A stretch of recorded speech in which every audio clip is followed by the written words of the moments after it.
All across the globe, women and girls continue to be subjected to discrimination and gender inequalities.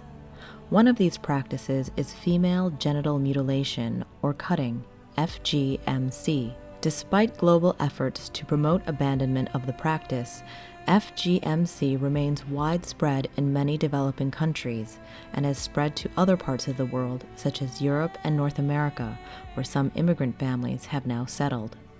Some 3 million girls face FGMC every year, while some 100 to 140 million have already undergone the practice. Once you are born, 5 to 7 years, you have to be circumcised. It's just a route that everybody should pass. If a baby girl is not circumcised, her rights are not respected. If she dies, she can't be buried with other women in the community. If she's not circumcised, she's alienated. If I am not circumcised, I will live on the street. I will not have any education at all. But the consequences of the procedure can have damaging physical and mental effects if the victim survives. FGMC refers to the removal of all or part of the female genitalia.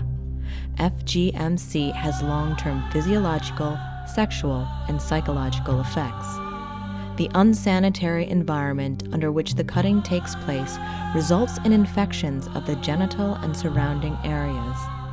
Some of the other health consequences include primary fatalities as a result of shock, hemorrhage, or septicemia. The global community has recognized FGMC as a harmful practice and a violation of the basic human rights of girls and women.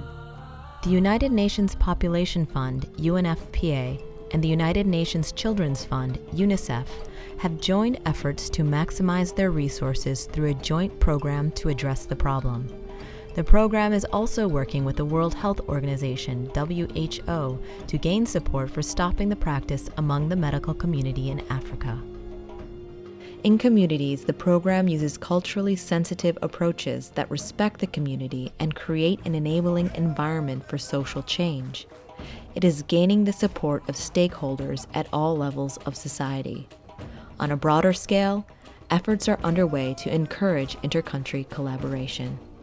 The goal of the joint program is to contribute to the accelerated abandonment of FGMC within a generation in 17 countries in Africa, demonstrated by a 40% reduction of the practice among girls aged 0 through 15 years old, and at least one country declared free of FGMC by 2012. Of the 17 countries, 8 were chosen to start up the program. The interagency joint program is basically looking at the issue of female genital mutilation or cutting in a holistic manner.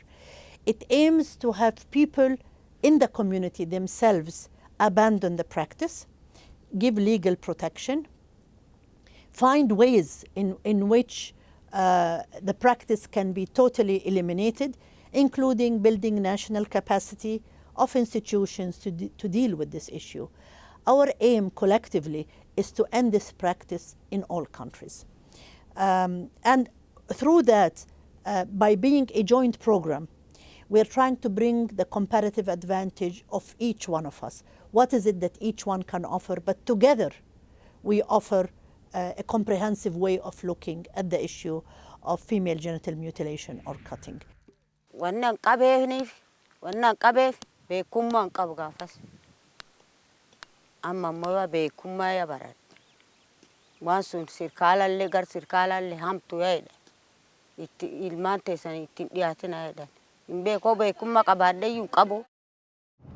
Joining hands with UNFPA through the joint program enables the UN to more effectively support activities in a number of countries of prevalence.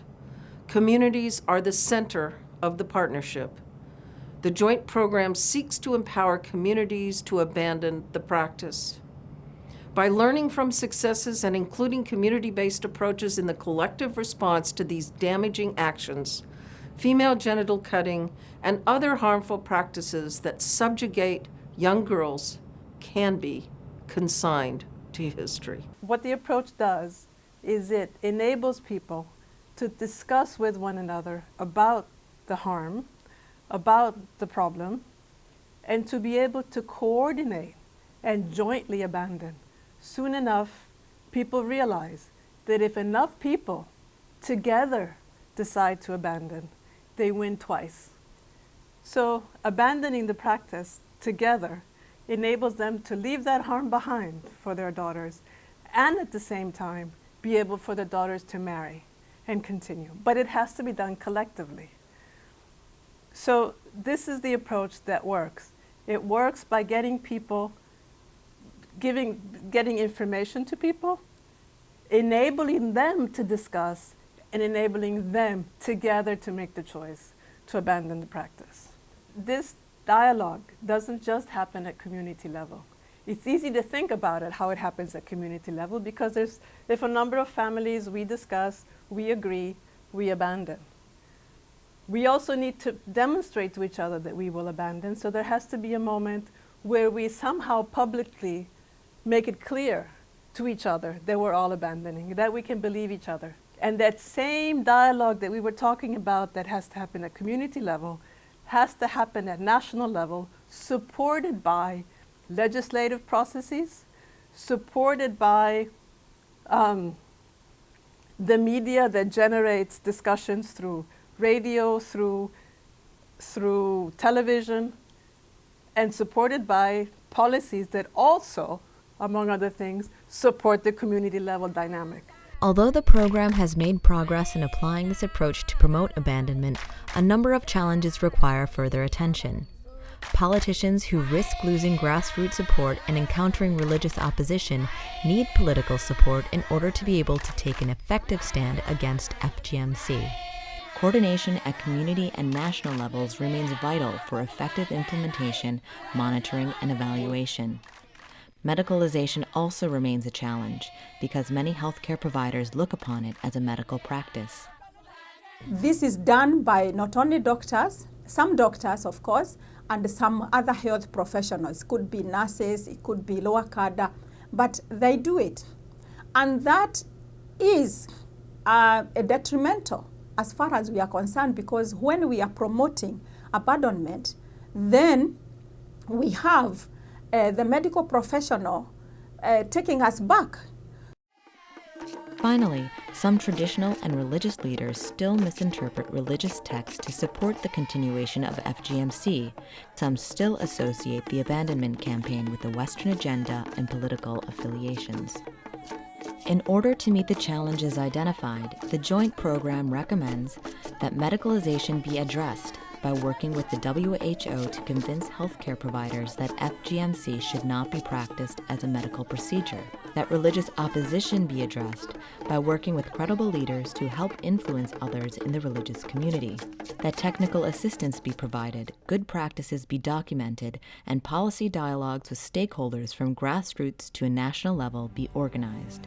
While the joint program has set ambitious goals, reaching these goals will depend on generous contributions from the donor community. As of November 2009, Norway, Italy, Ireland, and Austria have contributed about $10 million. However, another $34 million is needed for the first 5-year cycle. FGMC is an issue that has burdened many generations of families and devastated many women's lives. But with the consistent coordinated efforts of governments, agencies, and the public, the abandonment of FGMC can become a reality.